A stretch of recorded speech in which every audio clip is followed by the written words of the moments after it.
Hello everybody, my name is Ray. Welcome to the Evangelical Dark Web. Today we'll be discussing the pro-life movement and specifically more feminist infiltration into the pro-life movement. We'll be shining more of a light on that in today's video. So don't forget to like the video and also subscribe to the channel if you are new. And the inspiration for this video is originally a campaign ad by Eric Swalwell, which we shall watch right now.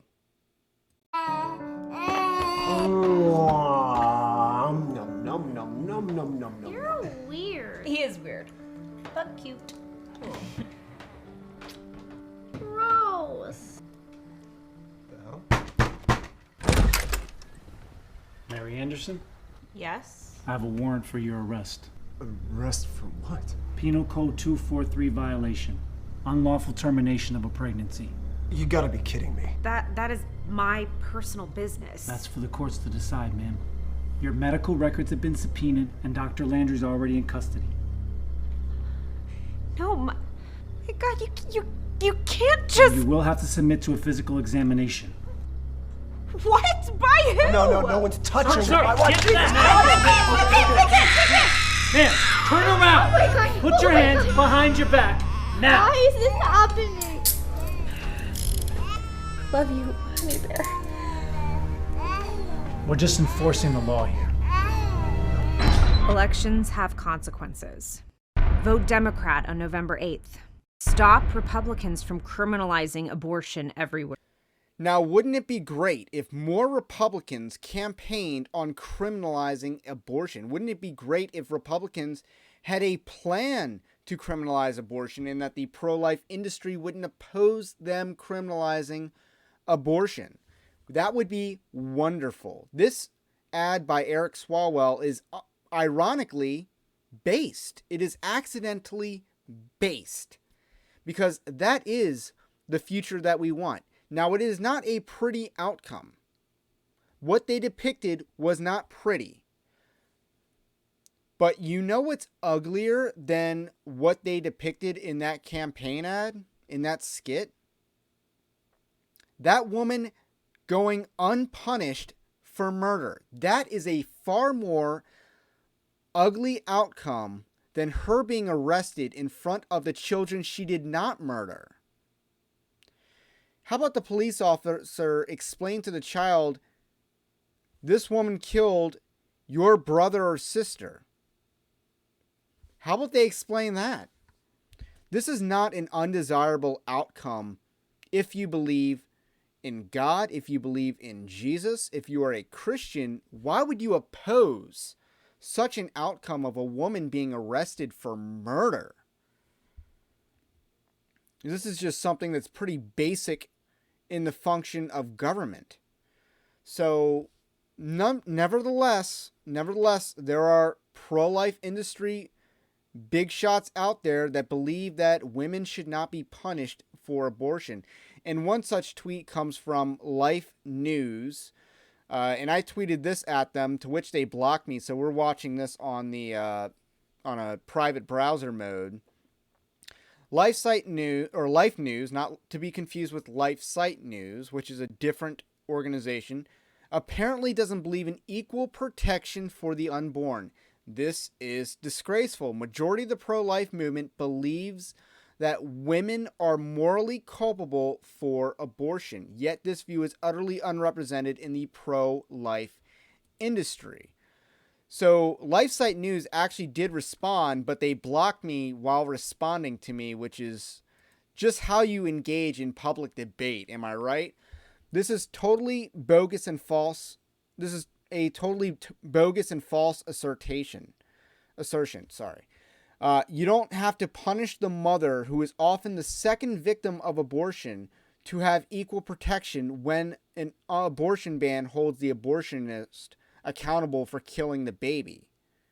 And then it goes on, they go on to say in a separate tweet, your view of punishing women is not supported by the majority of the pro-life movement, which is why no single abortion ban before Roe or after Dobbs has ever punished women, instead of holding the abortionist criminally liable. Now, what they're saying is they're arguing what is rather than what should be. because I believe that if what they say is true, which is not entirely true, and they didn't do their research on it, as Bradley Pierce points out, they didn't do their research on that. That is a failure of the pro-life movement, not a virtue. That is not a virtue of the pro-life movement that we hold an inconsistent premise that the woman is not morally culpable for the abortion. Nonetheless, they absolutely are wrong when they said that the mainstream, the majority of the pro-life movement is feminist and not holding a biblical view of abortion. I wrote this article. This is Pew Research Center data from March 2022. So pre-Dobbs decision being released, pre-leak actually. And it shows that the net of, should face penalties. Doctors were at 60% if an abortion is carried out in a situation where it is illegal. 60% of Americans believe that the doctor or provider should be prosecuted or should face penalties, is how the question is worded. That only drops down to 47% for women who had the abortion. Only 47% of all the adults in the United States, not just the pro-life movement, all the adults in the United States, 47% say if a woman gets an illegal abortion, she should face consequences. That is 47%. If we break down the pro-life movement, which we can if we want to look at this data again, 25% say jail time for the doctor or provider. That's 25%. And then that drops down to 14% for the woman who had an abortion. Assuming that these are the same people, the person that believes that the doctor is more likely to believe that the woman should also face a penalty, meaning the person that there's a static amount of people that believe no one should face penalties under any circumstances for an abortion. But the pro-life movement doesn't believe that. So 14 is a majority of 25. 16 is a majority of 18, and 17 is equal to 18. 47 is majority of 60. Majority of people who are pro-life believe that women are morally culpable for abortion. And that percentage drops from 47 to 43 when it has to do with the person who paid for the abortion and the person who helped find/schedule the abortion. That's like the accomplice that works at the abortion mill. Only 41% of people believe that they should be penalized in any way by the legal system. Now, I say all four. All four categories should be criminalized. This is murder that we're talking about. Equal protection, to go back to LifeNews' comment, equal protection requires that we punish the woman who gets an abortion. It requires that. Why?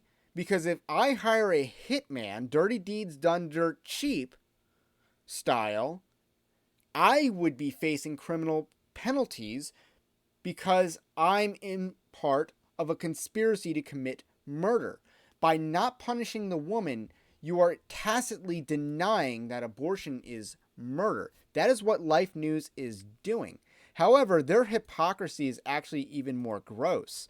In addition to just lying about the pro-life movement, because as Bradley Pierce points out, there were penal codes in Oklahoma, and that's just one example, where women were prosecuted. So, and he has more receipts that he can add, and I believe him on that. But this is an article recently on LifeNews.com. NICU nurse murdered 7 infants and left behind disturbing notes saying, "I killed them on purpose." Now, I believe this is a trial that's ongoing in England. And this is the demonic lady, right? She's a NICU nurse and she's killing presumably preemie, but NICU babies. These are babies that are in the hospital. They're born, but they're not yet viable without intensive care. It's an intensive care unit. That's what the ICU in NICU stands for. Intensive care unit. So let me get this straight, because, this brings back the whole abortion viability debate, because if your child's in the NICU, now my oldest daughter was a preemie. She was born a preemie, but she didn't have to go in the NICU, which is a blessing. LifeNews wants you to believe that this woman is a murderer. But they also want you to believe that the woman who kills the same child prior to them ending up in the NICU is not a murderer. They're a victim. That is what LifeNews wants you to believe. This statement, which is a letter condemning the Louisiana law that wanted to classify abortion as a homicide. He was part of Colorado Citizens for Life, and he's the editor at LifeNews. His name is Stephen Ertelt, and he claims to be a Christian in his Twitter bio. If he is a Christian, how can he hold that a woman is a victim of abortion and not the perpetrator? How can he justify perverting God's justice by not wanting to punish the woman? How is it that Donald Trump has a more consistent pro-life position than someone who claims to be a Christian and is working in the pro-life activism industry? How is it that Donald Trump is to the right of that person? Roll tape. What should the law be on abortion? Well, I have been pro-life. I know. What and should I've the been law? that I know way your for a principle. That's a good value, but Well, what should be the law? This presidential election is going to be very important, because when you say what's the law, nobody knows what the law is going to be. It depends on who gets elected, because somebody's going to appoint conservative judges and somebody's going to appoint liberal judges, depending on who wins. I've never understood the pro-life position. Well, I never understood it, because I understand the principle. It's human life as people see it. But what crime? What crime is it? Well, it's human life. No. Should the woman be punished for having an abortion? Look, I would say that it's a very serious problem, and it's a problem that we have to decide on. It's very hard. But you're are you banning going to it. say, well, wait, are you going to say put them in jail? Is that Well, the no, what I'm punishment that asking you're you, talking about? because you say you want to ban it. What's that mean? I am pro-life, yes. What is ban? How do you ban abortion? How do you actually do it? Well, you'll go back to a position like they had, where people will perhaps go to illegal places. Yeah. But you have to ban it. Do you believe do you believe in punishment for abortion? Yes or no, as a principle? The answer is that there has to be some form of punishment. For the woman? Yeah, there has to be some form. 10 cents, 10 years, I don't what? know. That I don't know. Well, why not? I don't know. You take because I positions don't and everything wanna- else. Frankly, I do take positions and everything else. It's a very complicated position. I'm asking, you're running for president, I'm not. I'm asking you, what should a woman face if she chooses to have an abortion? I'm not going to do that. I'm not going to play that game. You said you're pro-life. I am pro-life. That means banning abortion. And so is the Catholic Church pro-life. Now, this is the same Donald Trump that said during the same campaign, this was 2016, that Planned Parenthood did a lot of great things that weren't abortion. So this is the same Donald Trump, yet he is systemically to the right of the pro-life industry. This is such an embarrassment for people in the pro-life industry. Many people who are pro-life snubbed their noses at Trump in 2016, myself included. But game recognized game, Trump delivered on his promises to overturn Roe v. Wade. And Trump instinctually believes that it is wrong for the woman to be let off scot-free for killing her child. He instinctually knows that's wrong. Trump is not a believer. He yet instinctually knows what is just and what is unjust. He instinctually knows there needs to be a punishment for illegal abortions, even for the woman. He instinctually knows that. And he may have backed down from this position, but I still believe that he holds it. It's not a popular thing to say out loud, but it's the logical conclusion of the pro-life movement. We need to say it more often. We need to be more comfortable saying it more often, because we need to move the Overton window in the direction of making this policy a reality. We want to see people who murder their children go to prison and be executed, frankly. This is what we want to see. This is the based America we want to live in. So, with that said, LifeNews is a fraud. Donald Trump is a realer deal than them. And Eric Swalwell was accidentally based. So, pretty interesting day in the pro-life movement yesterday was. So, anyway, my name is Ray. This is the Evangelical Dark Web. If you want to support content like this, head on over to evangelicaldarkweb.org. You can sign up for the newsletter or the Telegram. Both are in the description below. And you can head on over to evangelicaldarkweb.org/join, and you can become a member of our Patreon-like system. We don't use Patreon because they censor, so we built our own. And you can support us in that way for as little as $5 a month, or pay what you like. There's that option as well. Have a blessed day. I will catch you on the next one. Please don't do this. Please.